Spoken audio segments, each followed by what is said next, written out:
This program is brought to you by Stanford University. Please visit us at stanford.edu.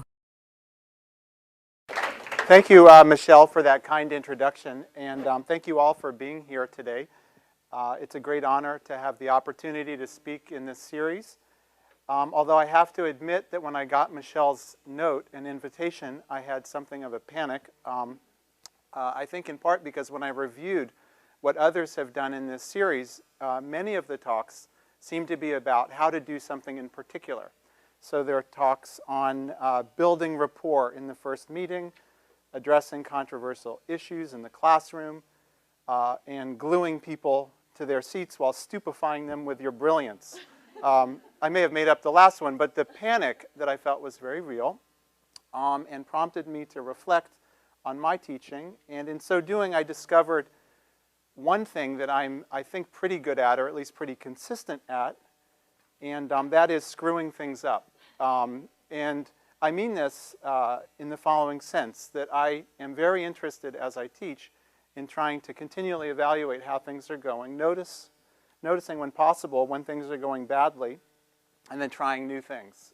And that's what I'm hoping to do today, both in the way that I go about delivering a few remarks, and also as I reflect more generally on what it means to think systematically about how things are going and then try a bunch of new things.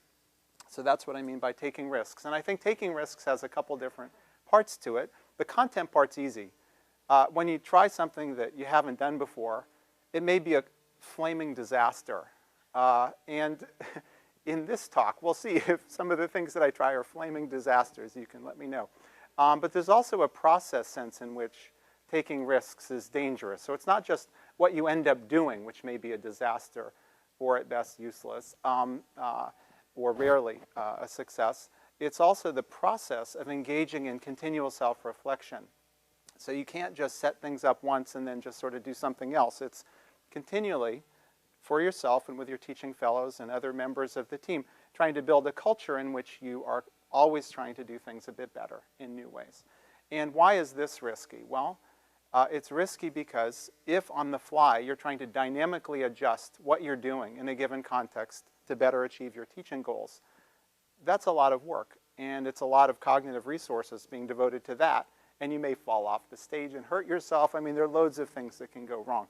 So I think in both of these senses, both the content, what you actually try may be a disaster, and also at the level of the process, you open yourself up to anxiety and risk.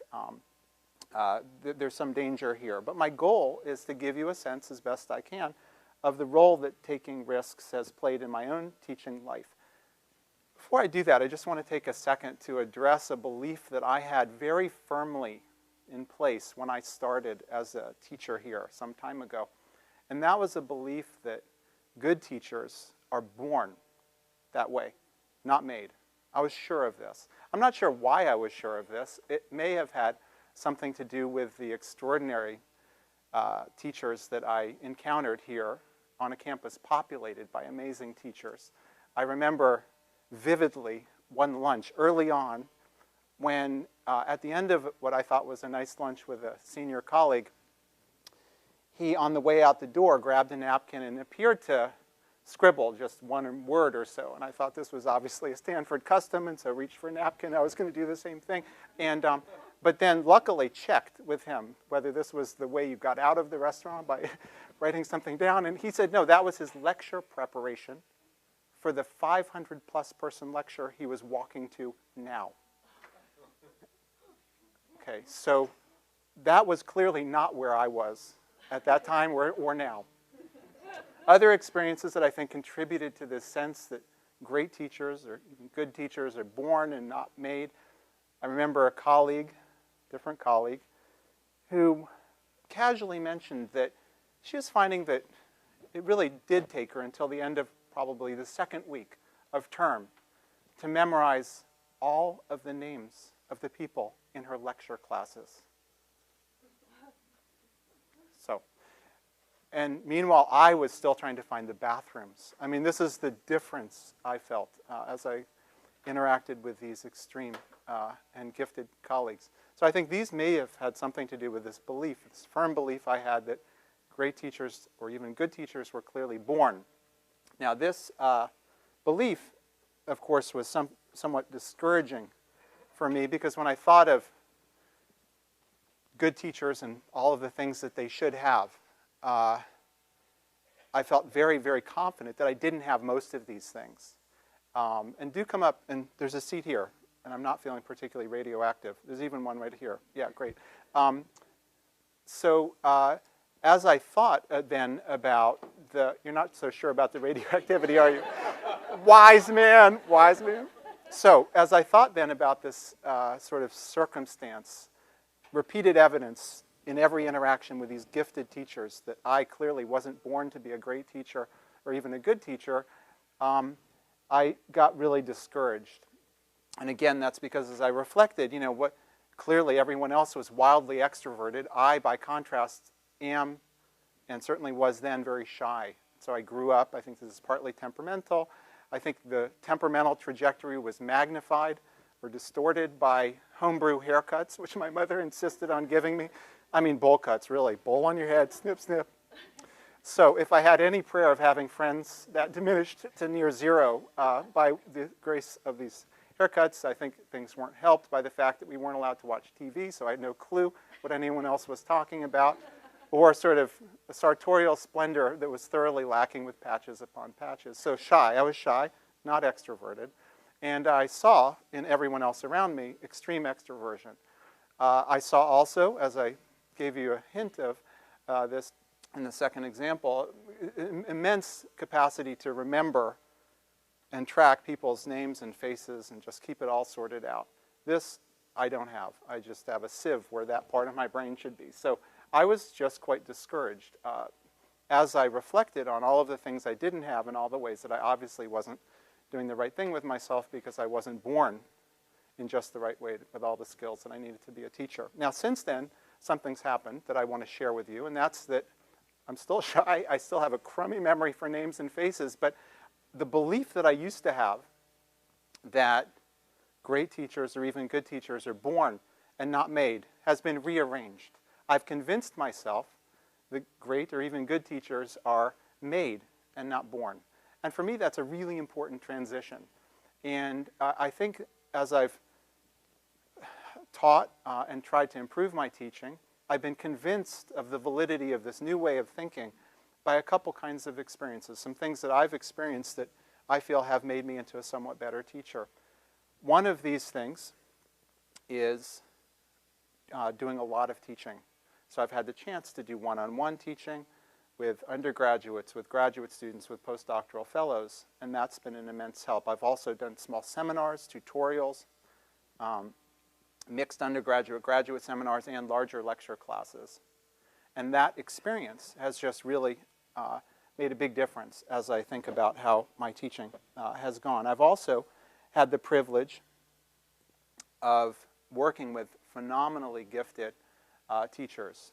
Jasmine Quill, for example, Kelly McGonigal, Benoit Monin, a number of other people who I've been working with in the Psychology 1 program that Michelle mentioned in the introduction, other colleagues in the psychology department, and teaching fellows, just extremely gifted teaching fellows. And so it's not just doing a lot of teaching, it's working with people who care about teaching and talking about teaching.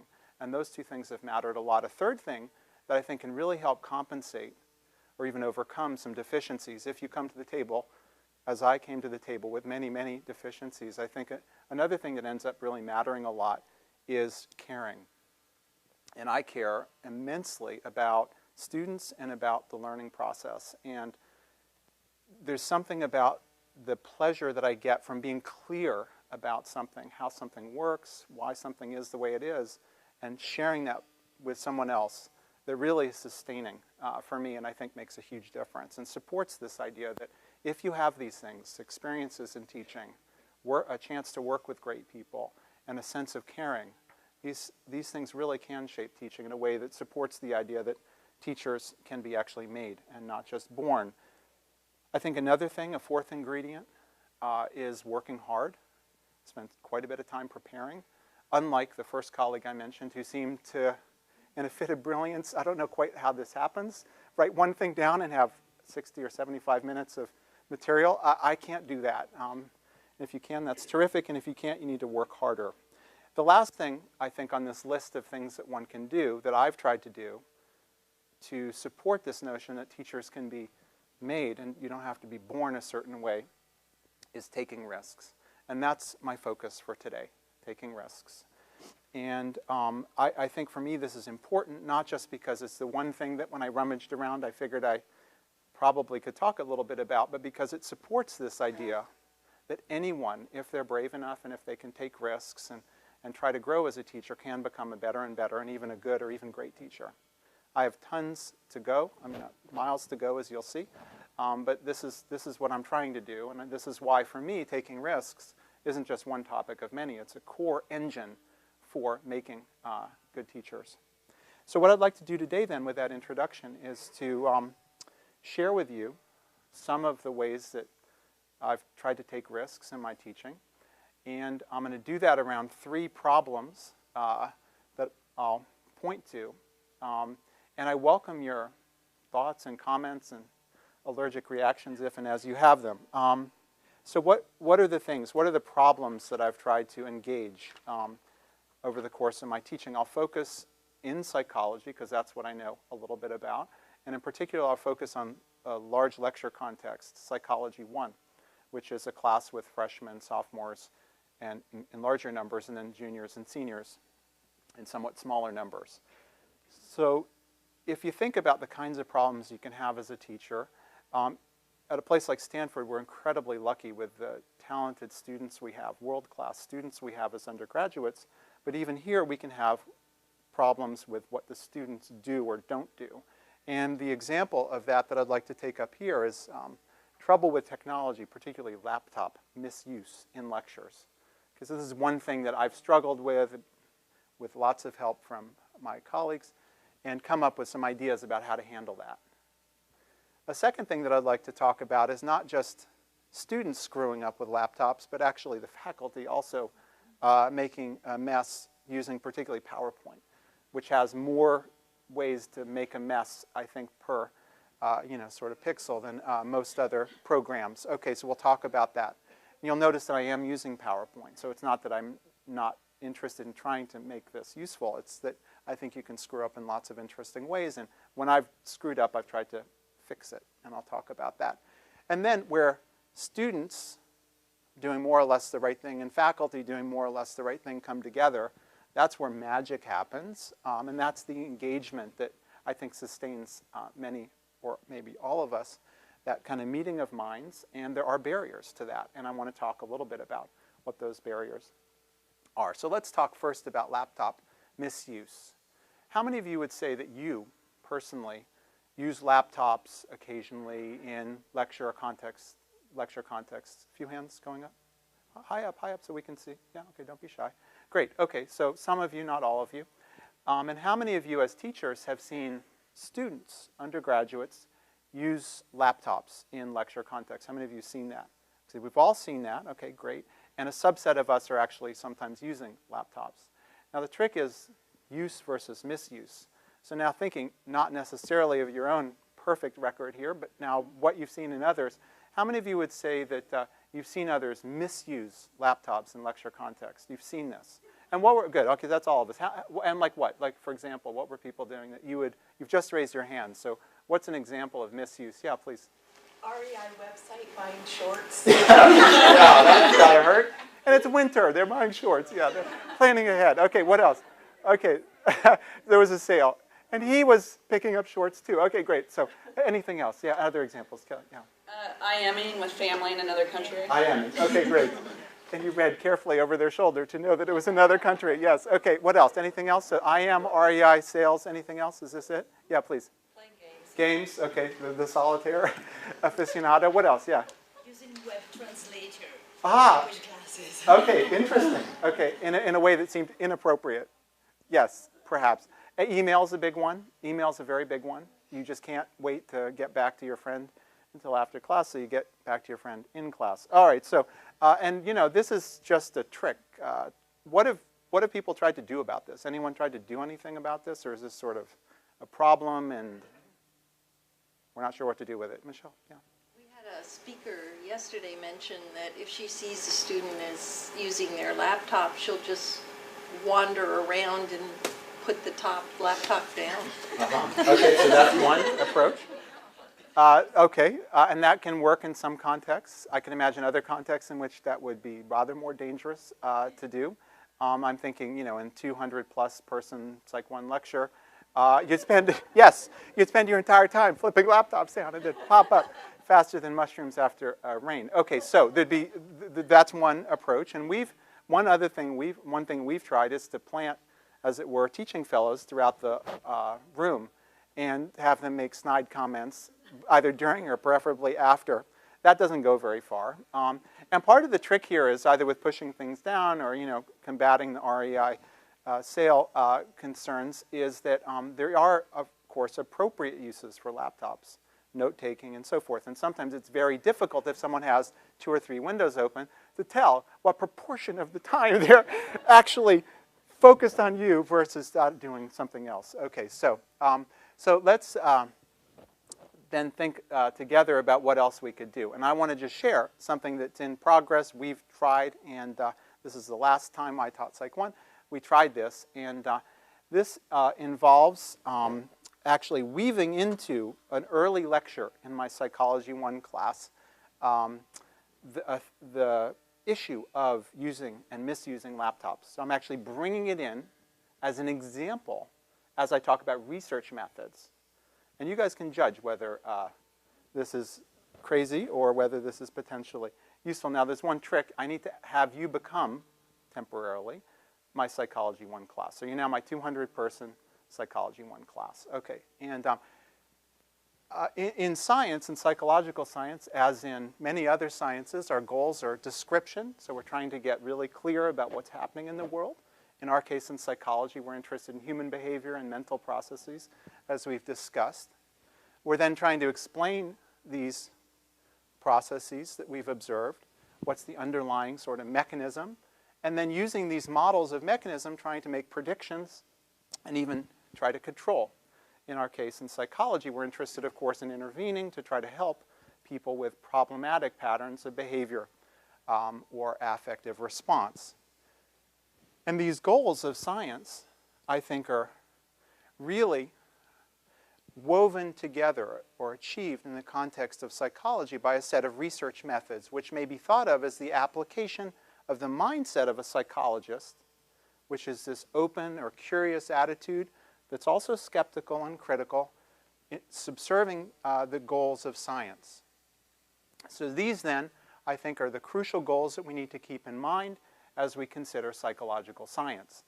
And as we move forward and think about the ways that psychology sort of plays itself out, what we need to do is to really keep in mind firmly the idea that we as scientists need to really focus on the extent to, so basically what I'm saying is that we really urgently need to keep in mind these larger goals that we have as we think about the basic approach that we're taking, and in particular, the research methods that we are applying in a particular, what? You noticed? What did you notice?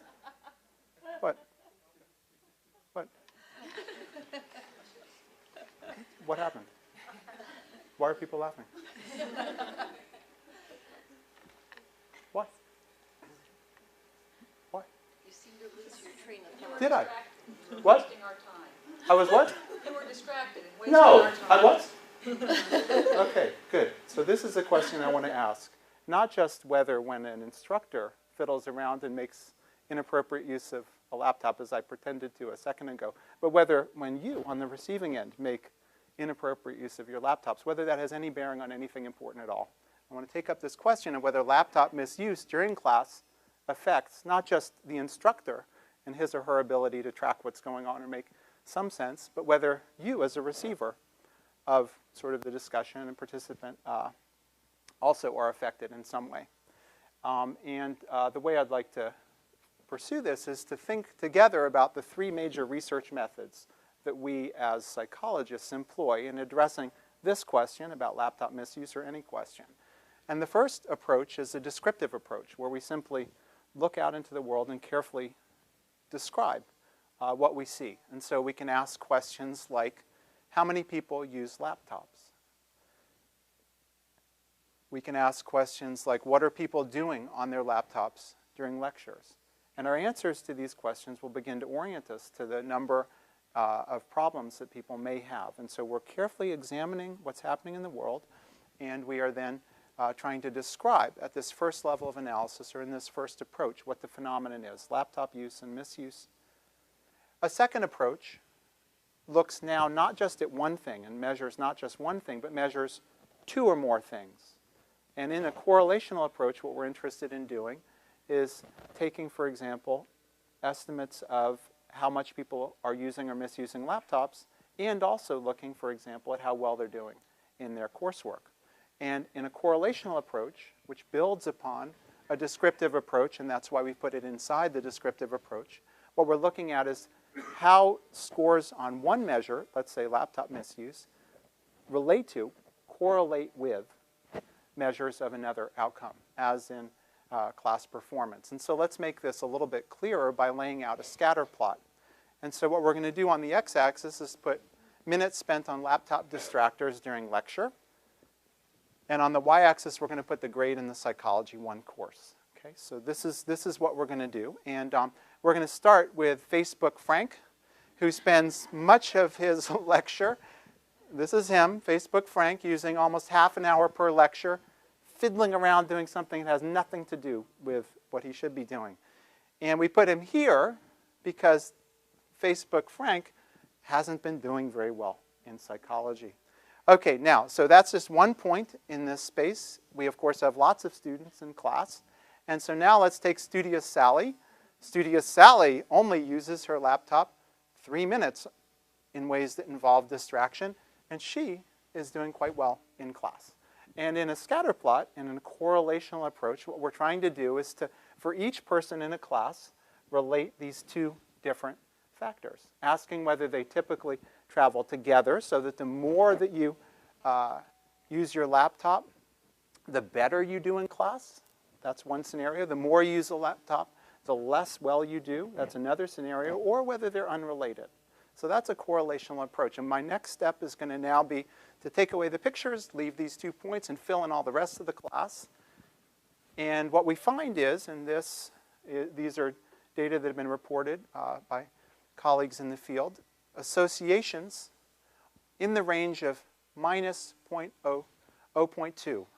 And a correlation coefficient represents the strength of association between two variables. In this case, it's negative, importantly, meaning that the more you fiddle around on your laptop, the worse your grade. So that's a negative correlation, and correlations can range from -1, where you have perfect inverse relationships, all the way through +1, where you have perfect positive association, with 0 in the middle, meaning no association at all. So the data suggests, in fact, taking this correlational approach, that there is an association between the two. It's not -0.1, because many things go into grades and performance in a class, but it's certainly not positive. It's on the negative side. And to put this in perspective, some estimates of the correlation between lecture attendance and grades is 0.3. So that's, of course, in a different direction, because it's good to go to lecture. And the more you go to lectures, the better your performance in many of these class contexts. But the magnitude of association isn't totally different. So this is giving you a sense of the magnitude of these effects. Now, careful with the language here. I've said that this goes along with or is associated with poor performance. And I'm being careful with my language because although we want to reach for causal language and say that laptop misuse causes poor performance, we can't know that.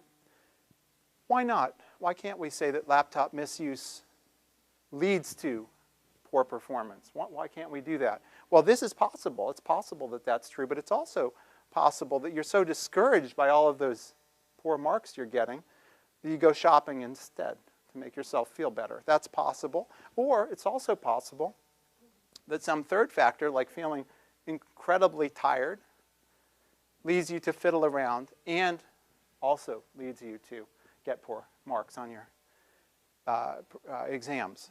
And so when we're looking in the second approach, correlational approach, we need to be very careful about drawing inferences.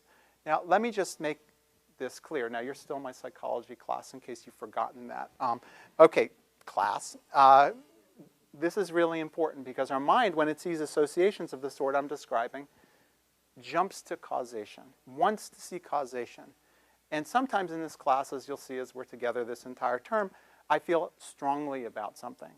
Okay, this is a time when I feel strongly about something. I want you to understand that correlation, something that goes together, may or may not, these two things may or may not be causally related. And you can't infer causation from correlation. It could be there, but it may not be. Okay, I feel very strongly about this point. This is a very important point to me. Occasionally, I feel so strongly, you know, teachers say they jump up and down about a point. I'm jumping up and down. Okay, this is how important this is. I'll do this once or twice this entire term. That's how important this is. Just because two things are related does not mean that you can infer causal association. Okay, so that's frustrating because that's what we want to know. We want to know, does fiddling on your laptop really screw up your grades, or is it just an artifact of being really tired, which leads to both fiddling on your computer and doing badly in class? How do we do that? Well, this is how we do this. This is the third research method. Embedded within the descriptive and correlational approaches in the sense that you have to describe the world and you have to look at associations, but you do that in a very special context that allows you to make causal inferences. What is that context? An experimenter has an idea about, let's say, cognitive resources being finite and being resources that are allocated in real time to varying tasks, and has the idea, furthermore, that if you use your resources for one thing, you can't use those resources for something else. That's her idea, and then if she wants to test that idea, what she might do is operationalize resource use by having people fiddle around or not fiddle around with laptops. That would be the independent variable. And then look carefully at some important outcome like grades, performance in a class context. And so what she's doing then in this experimental approach is trying to address the question we've been chasing for some minutes now in an experimental vein, by manipulating the independent variable and then observing an outcome. And the experimental approach in psychology and in other disciplines consists of starting with some ideas and then manipulating and observing. Fine-tuning your hypotheses and then coming back and manipulating some more and observing some more. And the beauty of this approach, and the reason it takes us beyond the correlational approach, is that you can then, under some special circumstances that I'll describe in a second, actually make the causal inference that we're so aching to make. So let's review. Observation, students are using laptops, we know this. Hypothesis, using a laptop in certain ways leads to lower grades. And in an experimental context, we're then going to manipulate an independent variable and measure some outcome variable, such as lecture material and grades, and then look to see whether, in fact, our manipulation, when we fiddled with the world, that's changed things in just the way that we would predict. So again, reviewing the key features of experiments. Manipulation is laptop use versus not. Look at the dependent measure as the outcome. Crucially, you need to randomly assign people to these two conditions to make sure that there's not some extra thing that's traveling along with the people who say, oh, gee, I'll sign up for laptop use, versus the people who don't have a laptop, let's say, and you need to control extraneous factors. Now, to cement our understanding of this point, I'd like one of the many people who said he or she uses laptops, I remember sort of who that was, to come up for a quick demo. Perfect. Thank you for volunteering. Great. So laptop user is going to bravely come up here. Great. And your name is? Dan. Len? Dan. Dan. Welcome, Dan. And Dan is a laptop user. And so what we're going to do today to solidify your understanding of experimental design is to test the hypothesis that laptop use is corrosive of intelligence and leads to diminished capacity to respond adaptively to the environment. So I'd like you to stick out your left hand, please, Dan, and hold the pincer motion just like this. Just Orient it this way. Great. And I'd like you to catch this. Oh, no, catch this now. Okay, great. Perfect. So that was 9. Dan, thank you very much. Perfect. You may have a seat. Perfect. Okay. Now, I would like someone who does not typically use laptops to come forward so that I can prove beyond any shadow of a doubt my hypothesis that laptop non-users are obviously far more intelligent and more adaptive than laptop users. Who would like to come forward? Somebody, anybody. This is very comfortable. You can, in fact, I'll come to you if necessary. Oh, there we go. Kelly, you're brave. Okay, terrific. Kelly, this is Kelly, whom I happen to know. One of the few names I have in my feeble memory of names. And Kelly, which hand would you prefer to use for this task? Just out of curiosity, right hand? Perfect. And Kelly, just to make sure that you're comfortable with our procedures, I'd like to explain to you what we're doing. So this is a reaction time meter. And what I'm going to be doing is giving you 3 chances to catch this with your hand. And I'll say 1, 2, 3, go. And then what I'd like you to do is just pinch as quickly as you can. Do you feel comfortable with that? Okay, great. So perfect. So here we go. This is a test of my hypothesis. Okay, great. So this is her preferred hand. And Kelly, are you feeling comfortable at this point? Okay, great. Now, don't pinch yet. Okay, so 1, 2, 3, pinch. Oh, ladies and gentlemen, woo! Off to scale. I don't think, do we need to do that again? No, we've demonstrated, thank you, Kelly. We've demonstrated conclusively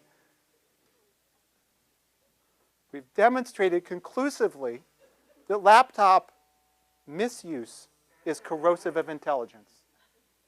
Have we? No? All right. No? Pulling teeth? Okay. In about 400 ways, no. Okay, great. And so now you're not my class. Thank you for having been my class. Right. So at this point, and I've slightly belabored this point, trying to give you a feel for how we operate, or I sometimes try to operate in taking risks. I then, in the later parts of this lecture, spend quite a bit of time. Of course, it's a joke. They can see immediately that you can't prove a hypothesis in the way I said. Single participants. I'm totally unfair to Dan. I'm Kelly. I've got her up here on like a comfy couch. And I've got her, 1, 2, 3, 3 times, dominant hand. They get that. Okay, controls. So this is a way of bringing it to life, the idea of what an experiment means. And all the while, I have in mind this idea in a little bit of a jokey way that maybe laptop misuse is sort of a goofy idea. I then, in the very end of the class, as though I haven't beaten them over the head with this enough, in my statistics discussion, where I talk briefly about descriptive and inferential statistics, use this example again. Now, I don't know if this works or not, but this is the kind of thing, and this happens at a number of points in the lecture series, that I try. So this was the first time I tried this. I had a lot of help in putting this together, and I don't know whether that works or not, but this is the kind of risk that I'm willing to take. It's a little crazy, and it's a risk because people may not think it's at all funny. They may not get it. They may have reactants. They may think, oh, well, if he thinks it's a bad idea to use laptops, I'm going to use it even more. I don't know. I mean, okay, so I'm very, open to the possibility that this may be a complete and utter disaster. All right, so, but I'm interested in trying, and that was the first problem. The other two I'll spend a little bit less time on, but I am wanting to kind of give you a sense of the breadth of the problems that we attack. I try to attack in ways that are risky. So now let's talk about PowerPoint use and misuse. So this is now moving from what students do or shouldn't do to what faculty, perhaps, or teachers do or shouldn't do. And PowerPoint misuse. How many of you have ever been at a talk? Let's not talk about this talk yet because I'm too sensitive about this. But other talks where PowerPoint was grossly misused. Anybody been to it? And if you haven't, I'm amazed. Okay, great. You haven't been to talks. Okay, so in most talks that have PowerPoint, there's some grave risk that you're going to misuse PowerPoint. And I think there are lots of creative ways to misuse PowerPoint. So you can have, now I did some of this, right? I mean, so when do you do crazy things like this and when don't you?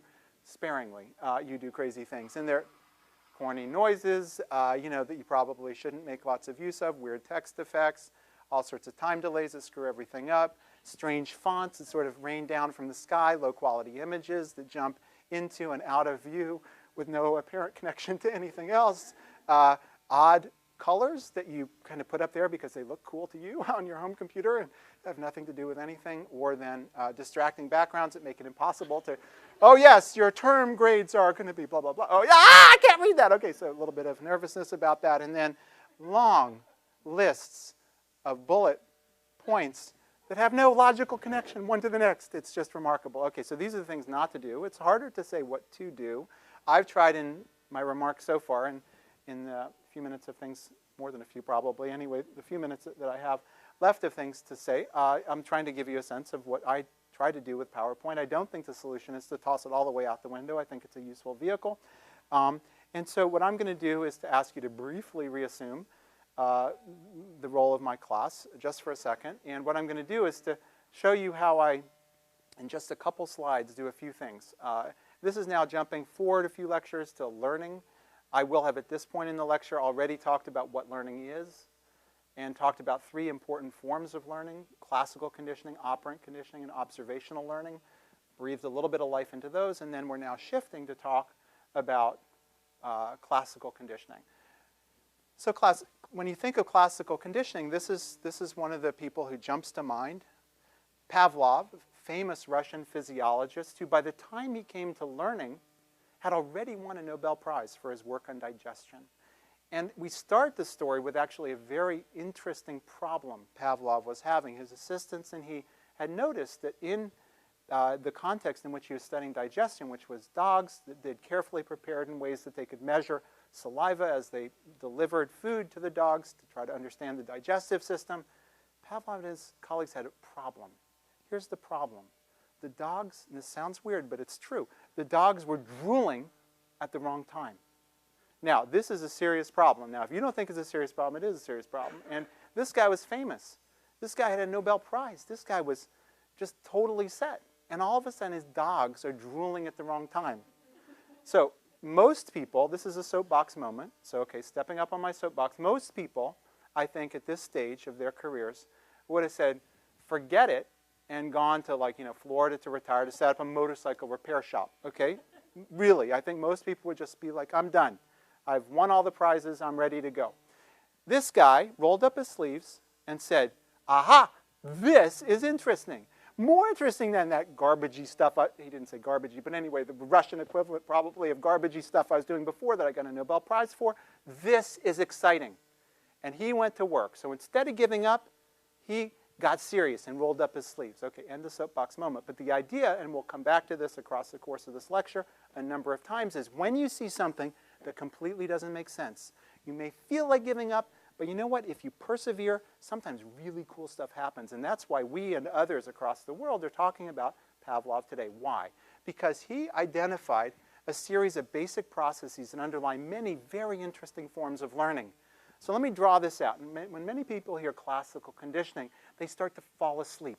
They hear the term and they start to fall asleep because it sounds dusty and musty and irrelevant. And my goal today is to try to help you see that it's not irrelevant, it's important in everyday life. So let's lay out what Pavlov did. So instead of giving up, he actually articulated a basic set of processes. Now, let's start with simple stuff. So this is a dog, and this is food. And when a dog, and this may shock you, but it's true, when a dog sees food and it's hungry, it drools.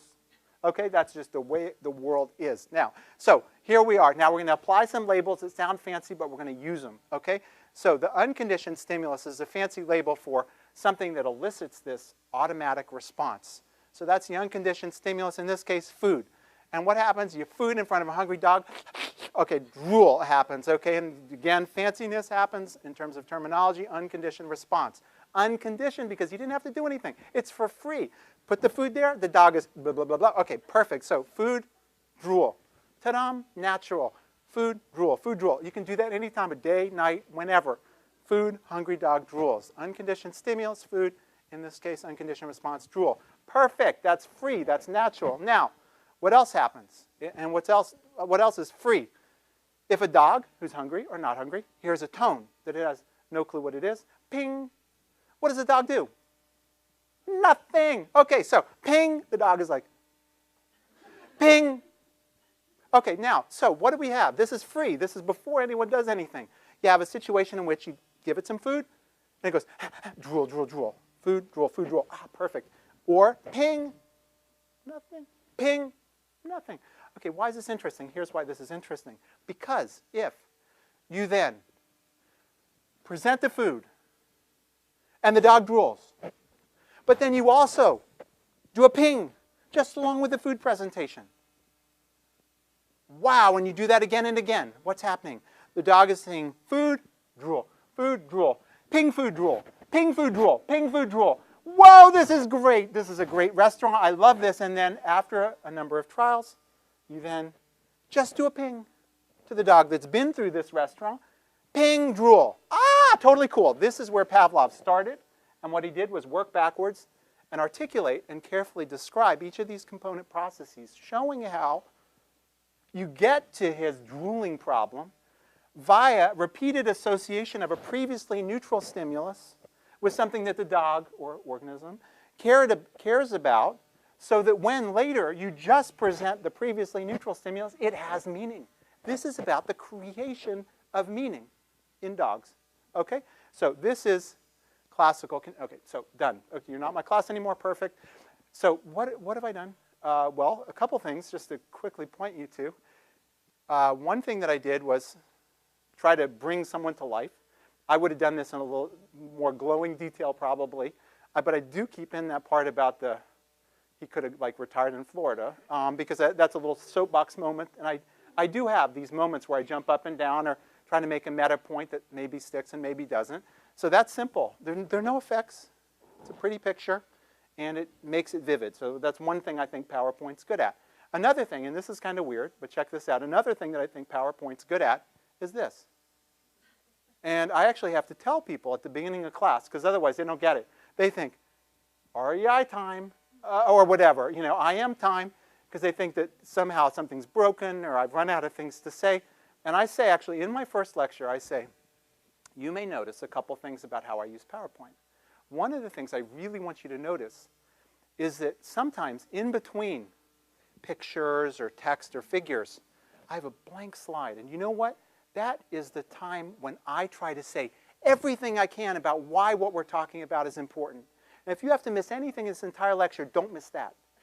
Even if you just want to do well on the test, and I'm sure your motivation is more rich than that, I want you to pay attention, particularly then. If you want to ignore some of the other stuff, you do so at your peril, but do not miss this. So I literally just say something like that. And so they know that when this happens, I'm trying to make, is it a soapbox moment point? Is it an integrative point or whatever? Okay, so that's the second thing, I think. And it's weird. I mean, it's like, did something break?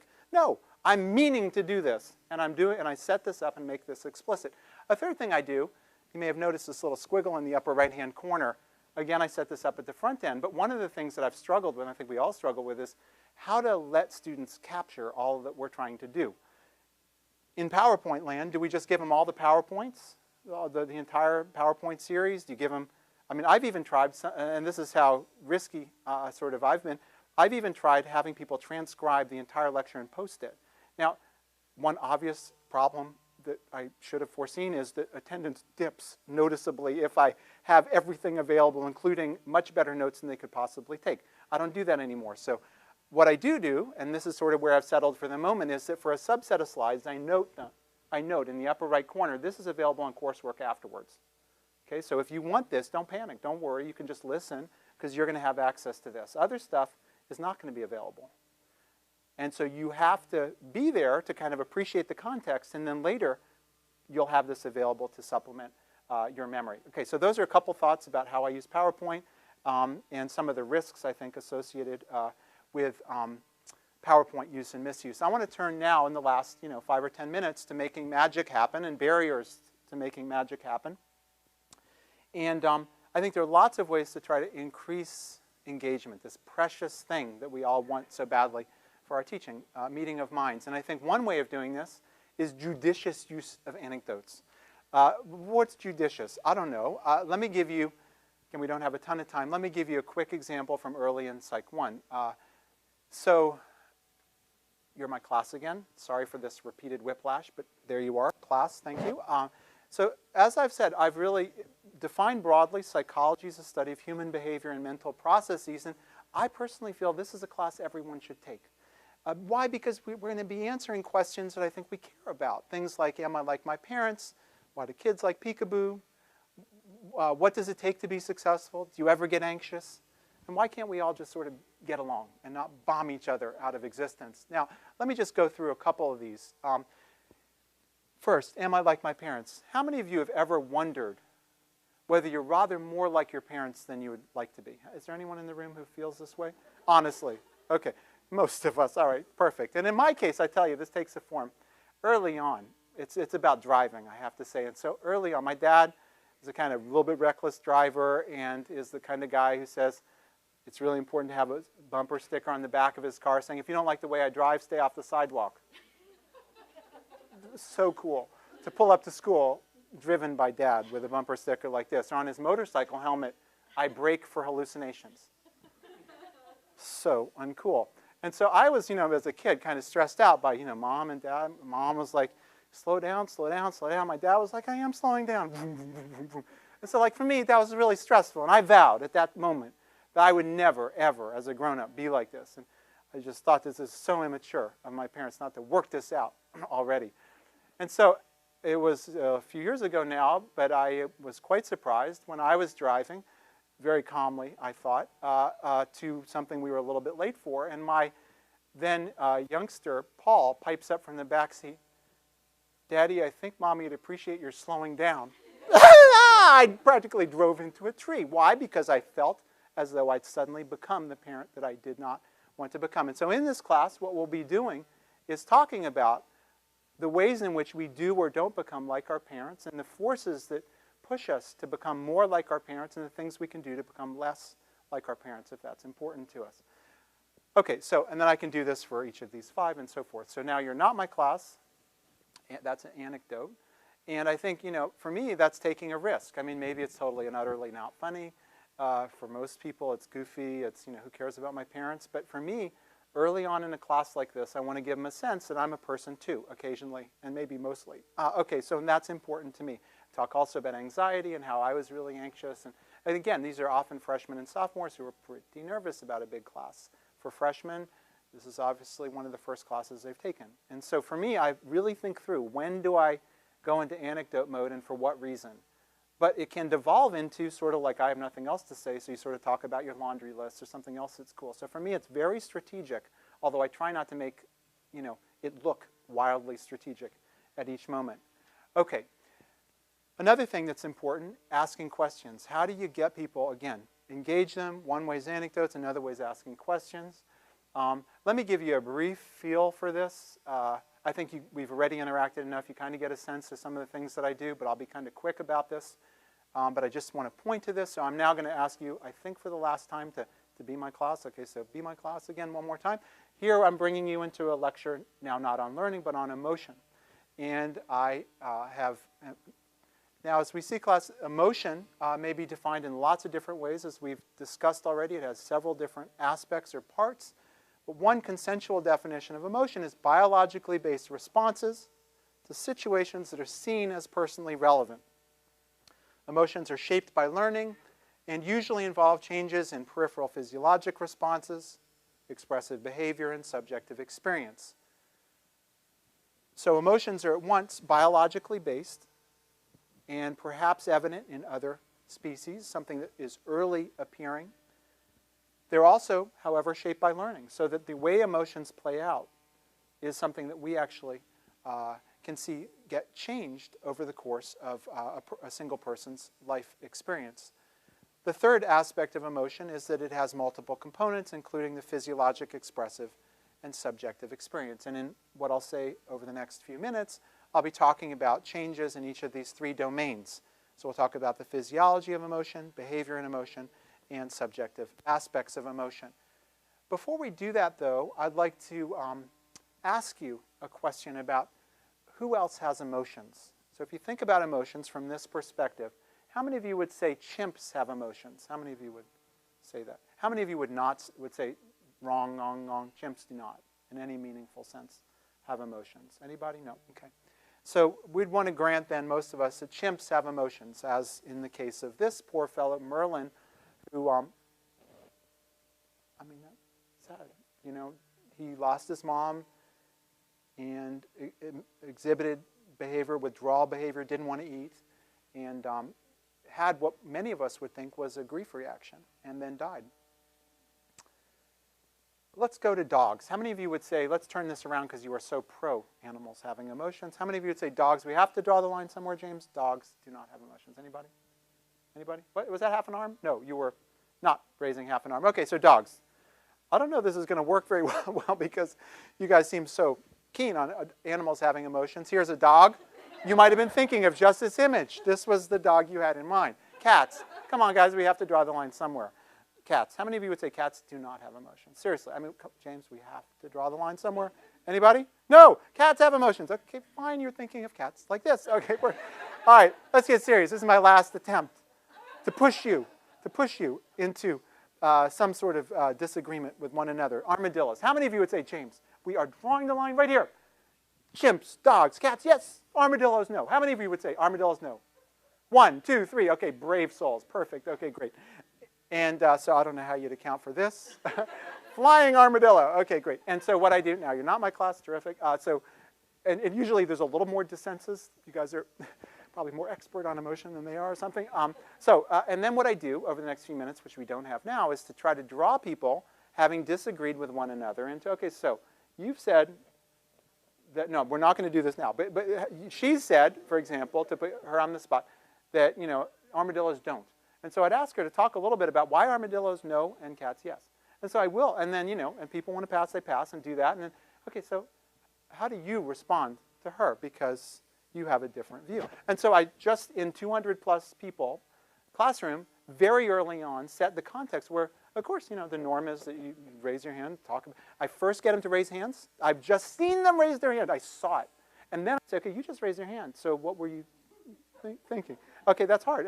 But I mean, early on, that sets, I think, a tone for engagement. Now, the last thing I'd like to touch on briefly before we stop is giving feedback. And here's the problem. Bumped into that in lots of ways in giving exams, giving feedback on paper. I'd give copious feedback. I'd carefully work out how things should be, and then people would not pick up their exams or papers. Has anyone else experienced this phenomenon? Okay, a number of us have. And boy, is that frustrating, because I've just spent like a gazillion years carefully articulating the principled response that they should have given to the second essay question, and they don't care because they don't pick it up, I think. Okay, so what do? Well, in the case of writing assignments, what I've done, this is now in a seminar context. We do something very similar in a lecture context. I now have reworked the assignment so that the paper is modeled on a grant application. So this is a real-world context that they care about. Anyone probably wants to be able to write grants. And it's now, get this, 2 pages. Not 20, not 12, 2. 2 pages single-spaced. I provide detailed instructions, models, and then in a fit of sort of awareness, I, instead of on each paper commenting again and again about the same things, they managed to get through the instruction filter, I then suddenly realized, why not save all those comments and present those at the front end as part of the instructions? And so now that's what I do. So all the things that I typically comment on as not being right in the first go at this, I now provide them at the front end. And what that does is help them produce an initial version. This initial, not draft, initial version. This is the very best paper they can possibly write with all sorts of assistance and help and so forth. And that's worth 20% of their grade. I then give them copious feedback. And you know what? They care about this feedback. They treasure every word of this feedback. Why? Because I'm going to give them another grade on this thing, plus they want to know how to write well and learn. Okay, so, but I set up a context in which they're protected. That precious wish to learn how to do this is protected against all of the other things that they have to do by the structure of the assignment. I also have peer review, so classmates in a seminar context read each other's papers and give feedback. And I look at the feedback, and I give feedback on the feedback. Okay, this gets a little risky because I'm now doing a lot of stuff, but it's terrific because the final version, which is worth another 20% of the grade, the same as the initial version, notice, is now a work of art. This thing is great. This thing is terrific. This thing is wonderful. And then we end the class with a mock study section where we peer review of the grants, and we end up needing to decide which one of these wonderful grants gets funded. And so here's an example, literally just 2 pages, references, figures, and you can do this, yes, in lecture classes too.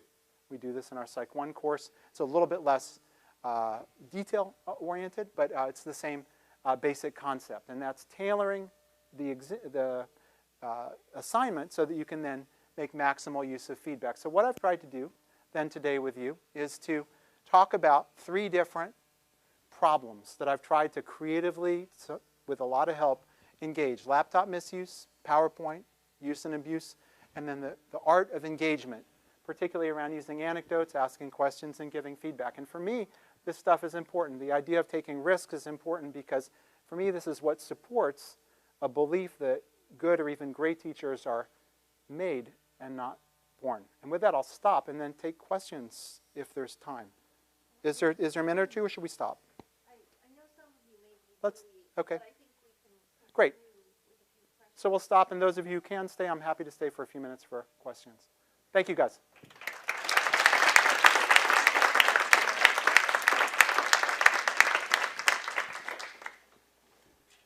there anything you do in response to students falling asleep in class? Yeah, well, that's great. So I try to minimize the falling asleep and drilling on yourself kind of problem.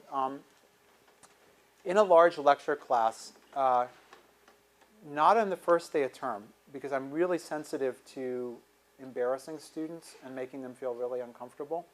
But I will do things, and my students know this, but I get a little crazy. Like this was a minor sample of my behavior. Nothing illegal, but just a little crazy. So for example, later in my lecture on emotion, and this will answer your question in just a second, in talking about models of emotion, I'm mic'd in a way that I'm not here. This is for the video, but I'm mic'd in a 200-person thing. So when I speak loudly, it comes across very clearly. And so what I do is at one point in the lecture, I suddenly leap at them as though I'm a bear, and then sort of play with their response. That wakes everybody up every time.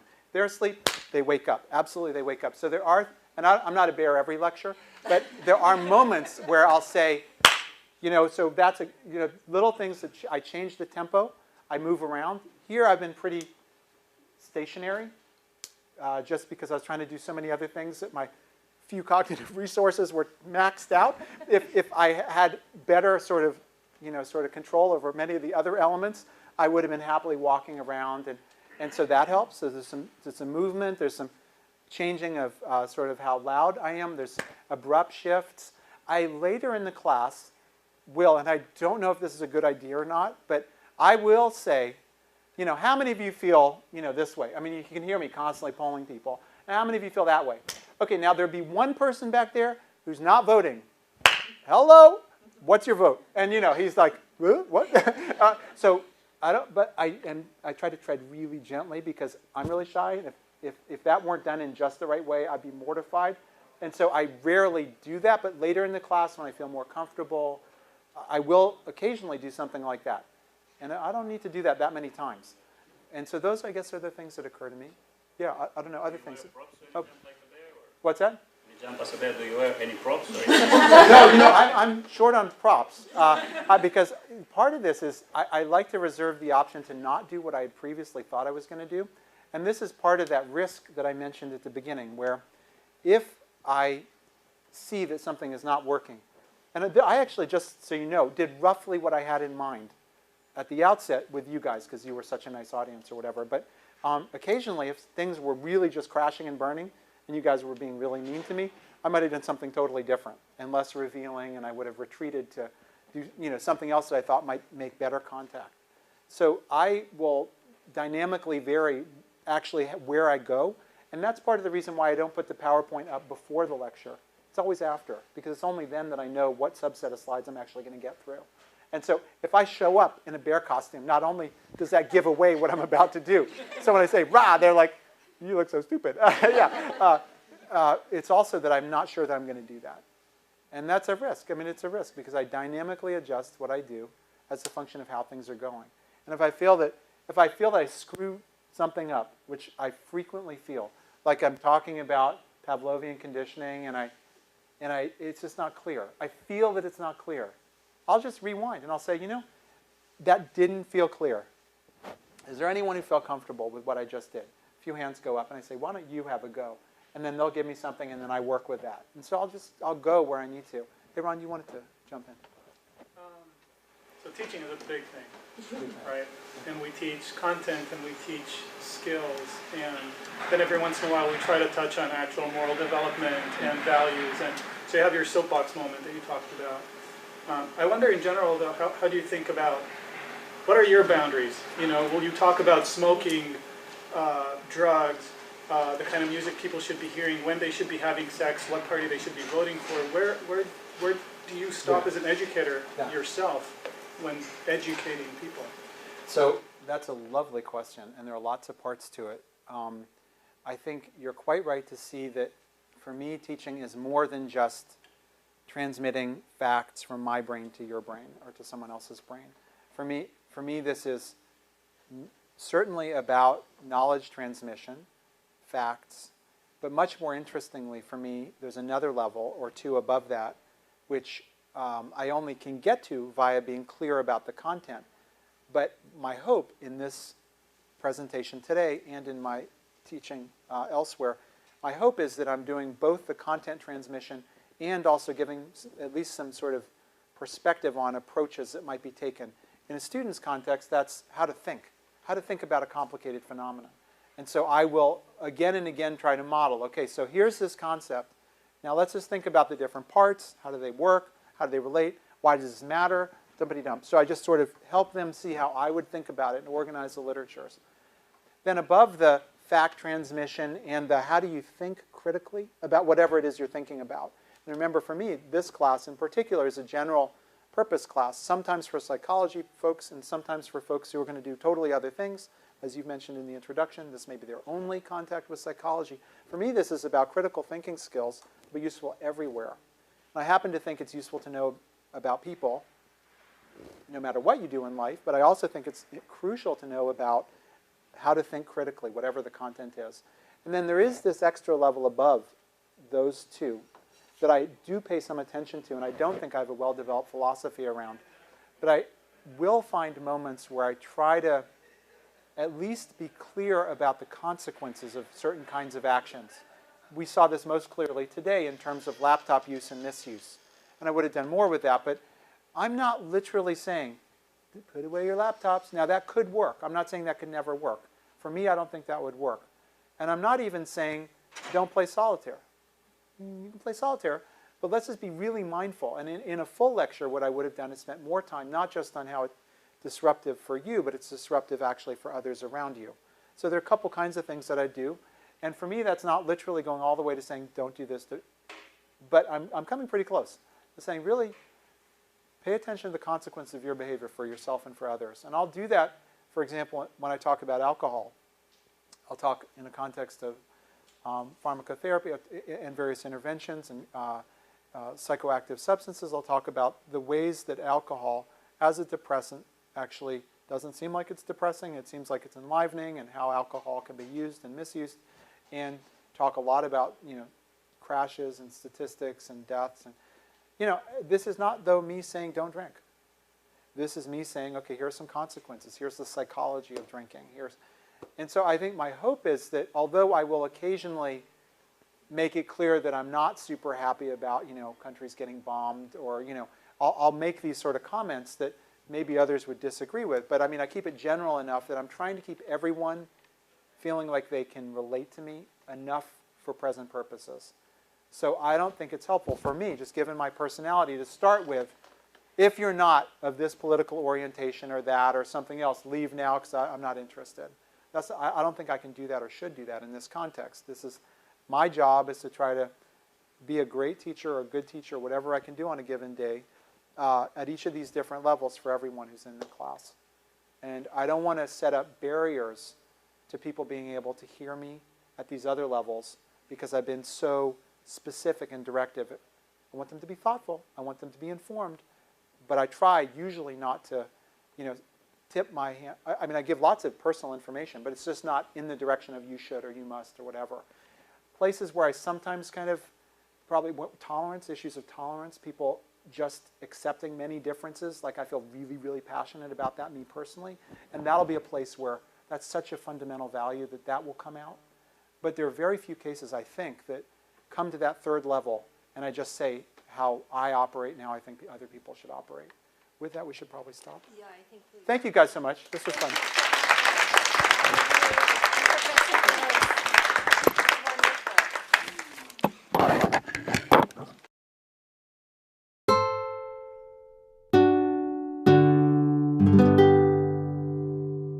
The preceding program is copyrighted by Stanford University.